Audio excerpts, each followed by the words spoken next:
So from the book of Proverbs, chapter 25, I'll read 25 and 26. You see? Yeah. These are also Proverbs of Solomon, which the men of Hezekiah, king of Judah, copied out. It is the glory of God to conceal a thing, but the honour of kings is to search out a matter. The heaven for height, and the earth for depth, and the heart of kings is unsearchable. Take away the dross from the silver, and there shall come forth a vessel for the finer. Take away the wicked from before the king, and his throne shall be established in righteousness.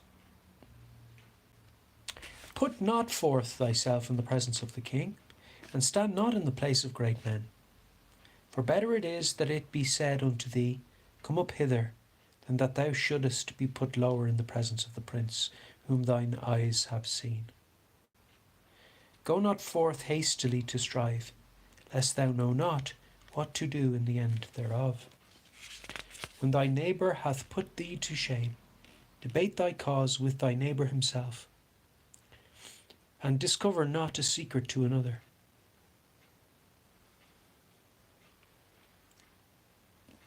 Yeah, go straight to the neighbour you have a matter to inquire about or to query. If you just have something to say to him, bring it to him yourself. Don't tell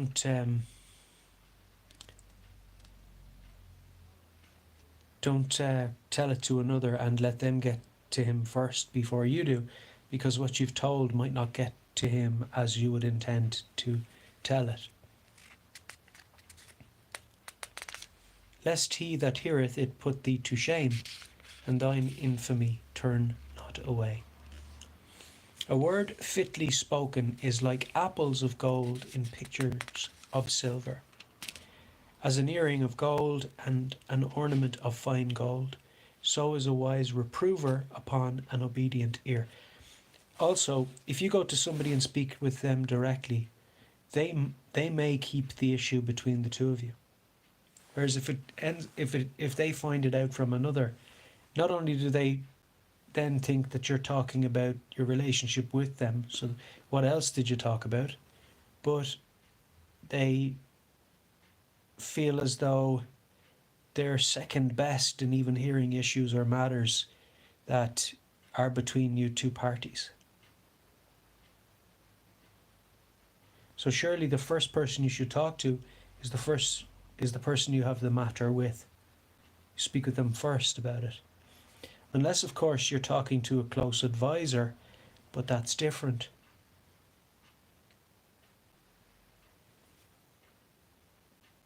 That's sort of a different dynamic. But this is saying, debate thy cause with thy neighbour himself, and discover not a secret to another. Discover not a secret.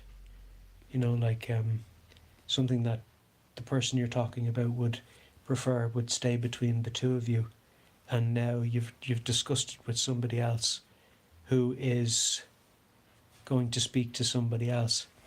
So that's a difficult one, and I suppose it depends on your role. Because if you're a king, you're going to speak to your council. You're going to speak to your immediate council. Maybe one other. It depends on how the king has set up his council, the people around him that he trusts to speak on matters, valued people. It depends on your role, but for probably just the everyday guy, the best thing to do is go straight to your neighbour and discuss the matter. Cut out the middleman. Just because of all of those complexities that can occur. Lest he that heareth it put thee to shame, and thine infamy turn not away. You know, they maybe they misrepresent what you've said, or something. Maybe it was a sensitive issue, and now they've, you know, Chinese whispers sometimes as well. What you said wasn't what was delivered, and now you're famous for it, even though you didn't say it, and you can't get rid of it, you can't get it off your name, and, you know, disassociate yourself from what was said. Because people tend to remember what they heard the first time. A word fitly spoken is like apples of gold in pictures of silver. As an earring of gold and an ornament of fine gold, so is a wise reprover upon an obedient ear. As the cold of snow in the time of harvest, so is a faithful messenger to them that send him. For he refresheth the soul of his masters. Whoso boasteth himself of a false gift is like clouds and wind without rain. By long forbearing is a prince persuaded, and a soft tongue breaketh the bone. Hast thou found honey? Eat so much as is sufficient for thee, lest thou be filled therewith and vomit it. Withdraw thy foot from thy neighbour's house, lest he be weary of thee, and so hate thee. A man that beareth false witness against his neighbour is a maul, and a sword, and a sharp arrow. Confidence in an unfaithful man in time of trouble, is like a broken tooth, and a foot out of joint.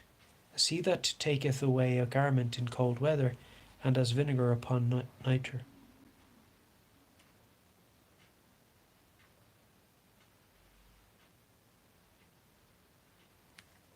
As he that taketh away a garment in cold weather, and as vinegar upon nitre, so is he that singeth songs to an heavy heart. If thine enemy be hungry, give him bread to eat, and if he be thirsty, give him water to drink. For thou shalt heap coals of fire upon his head, and the Lord shall reward thee. The north wind driveth away rain, so doth an angry countenance, a backbiting tongue. It is better to dwell in the corner of the housetop than with a brawling woman and in a wide house. As cold waters to a thirsty soul, so is good news from a far country. A righteous man falling down before the wicked is as a troubled fountain and a corrupt spring. It is not good to eat much honey, so for men to search their own glory is not glory. He that hath no rule over his own spirit is like a city that is broken down and without walls. That's a powerful statement. He that hath no rule over his own spirit is like a city that is broken down and without walls. You know, sometimes we do get angry. It's important to be slow to anger. But it's not good to not be angry. So anger cannot be seen as having no rule over your spirit. But how you react to the anger does determine whether you have rule over your spirit or not. Jesus said, "Be ye angry, yet sin not." So it's not bad to be angry. They haven't broken your walls down simply because you've become angry. You understand what I'm saying? You're not overthrown because you've become angry. It's not a failing of yours to be angry, especially in the face of persistent evil. But you don't let it control you either. So you give what you're going to give to it, and then you put it to bed. Jesus said, "Let not the sun go down on your anger." So you don't let it brew and stew. You know, I mean, anything you utter sort of as a Christian, as a preacher, is the demon's next target. You know what I mean? So, because they're trying to win a psychological battle with you. They're trying to sort of sit on your head, you know, basically. Trying to make you out to be a liar, you know. Like, whatever you say is the next thing the demon's going to try and disprove, or lead you to do the opposite of what you said you might do. Like, I mean, it can be really silly stuff as well, really mundane things like, "Oh, I don't think I'm going to eat another meal today." And then the demon will try and give you the urge to eat another meal and bring it into your head. "Oh, it'd be nice, tasty if you had another." And that'll be the demon's target, because you said you mightn't get another meal, or you weren't going to get another meal. That'll be their target then. So that's just like a psychological. But you haven't lost anything by getting the second meal. You can change your mind on matters like that. But at the same time, you do want to be aware. Okay, is this just? Am I actually hungry right now? So this is where being self-controlled, be ye self-controlled, Jesus said, is important. You learn to be more self-controlled and not given to every wind of change, But also not beat yourself up and not become obsessive about it has to be this way or it has to be that way or I failed, because wicked spirits are always looking for psychological tendencies of yours, proclivities of yours, certainties of yours, hard places of yours to attack. So it's not that you shouldn't have certainty in what you've said. You certainly don't lie. But there are things that you can say and then change your mind about, which aren't lies, you know what I mean? But the enemy is always trying to make you uncertain about what you're saying, because he's trying to lead you to doubt and sort of plough the ground for doubt. So if you're ploughing the ground for the seeds of doubt, you want the soil to be loose. So the enemy's going to try and make you feel as though nothing you say kind of comes to pass, because that's like loose soil, turned over soil that's ready for a seed of doubt. Understand? So once you become aware of the methods of a pirate, that's the method of a demon. A demon is basically a cosmic pirate. It's what they are. Dead pirates. Cosmic pirates. So however one might commandeer or hijack a ship, there's probably a specific maritime term for it, but like take over another person's ship, they have to throw a rope, like a lasso, like you're going to lasso a bronco or something, wild horse, and the idea is that you're now putting weight on them, so you're starting to tire them out. And so the same principle applies with somebody who's trying to take over a ship. They're going to try and take the wind out of its sails. And firstly, they're going to try and attach their ship to it, because that's an extra weight for their sail to pull. And now they're already hanging out of the ship they're trying to take over to steal. And they preferably do it when everybody's asleep. So they tend to come at night, demons, when you're sleeping, to weigh you down. Because they're pirates, and that's what pirates do. So they'll come at night time, weigh you down. They do it while you're sleeping. They'll be talking to you, constantly talking to you while you're sleeping, trying to wear you down, trying to put ideas in your head and prime you for the next day to set you up for their attacks. So they're grooming you as you sleep for the next set of attacks, because they're pirates. So they'll always try to lead you into a trap or lead you into an area that they know better than you, so that they have the home advantage. They know the ground, they know the terrain, and they're going to try and take every single advantage they can and every momentum advantage that they can. So whether that's increasing their momentum by way of yours or reducing your momentum by way of their weight, which is sort of one and the same, they'll be trying to do that to pull you down, take the wind out of your sails. Now, if you give a pirate lots of intelligence, they start to fashion psychological weapons which are the same as those of the basic pirate, but they're implemented psychologically on a different level. But basically the mechanism is the same. It's basic pirate warfare, where they're trying to commandeer your ship, which is your soul. And so they're trying to take over your mind and your heart. And that's how they go about doing it. The same way one would try and take over a ship.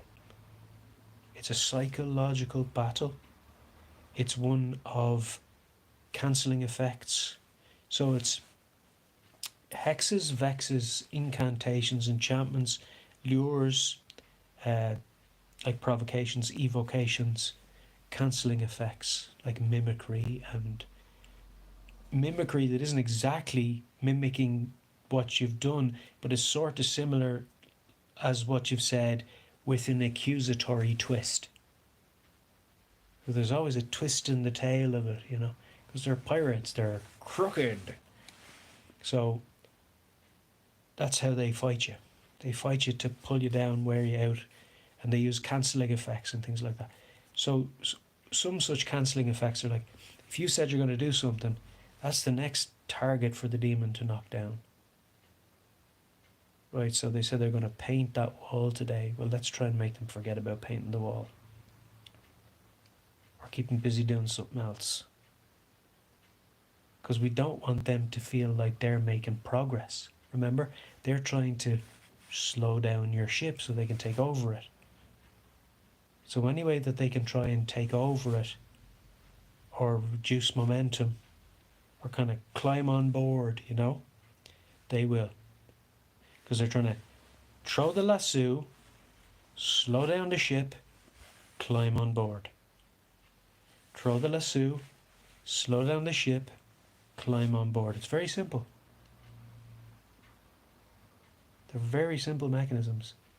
And I played a game years ago on PlayStation, and that's what it was. Over and over and over again, it was teaching young minds the methods of spiritual warfare on the side of Satan. Throw the lasso, slow down the ship, climb on board.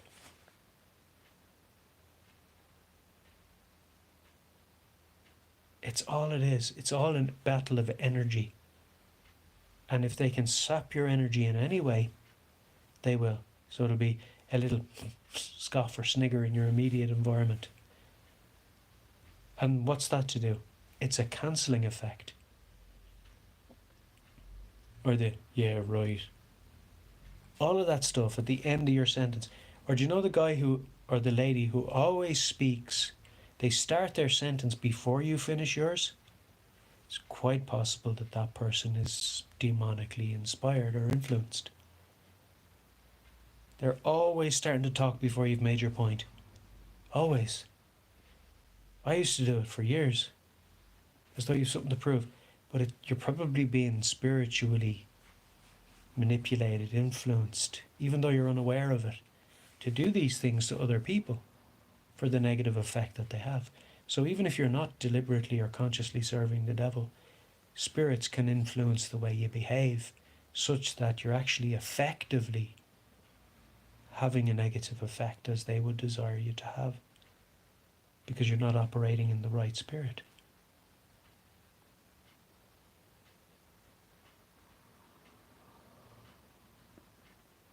Now, something went by there and the spirit went, That was a cancelling effect. Like I'm in agreement with you. Like it's like the person who agrees with you, even though they're the one you were talking about. You're not wrong there. Now, why would they agree with you? Just because they don't want you to feel that you've had any negative effect against them. Like anything you say has any power to remove them, good, bad, or indifferent. Like the lasso that hooks onto the enemy ship is stuck on. It's stuck there. You can't remove it. So that means that the weight of my ship, the pirate, hooking my lasso on your ship to slow you down hasn't been loosed by what you've said. You see, it's all there. You didn't throw off the rope. I thought I did. No. It's still there. No, it's not. Yeah. See, the battle is psychological. It's not actually physical. We wrestle not against flesh and blood. I'm just using these as metaphorical. But the point I'm now making is, they tell you were losing when you were winning. They don't tell the truth. they're not a trustworthy source of information. Ever. They're mad dead pirates. Oh, yeah. Are you losing? I'm winning. You're losing. No, I'm winning. No. Look at the scoreboard. Yeah. 21-0. Yeah, to us. No, that's us. It would literally be like that. That's what a demon is like. They don't concede the truth. Because it doesn't have a psychological conquering effect. Just happened there just before I finished my sentence again. In the spirit.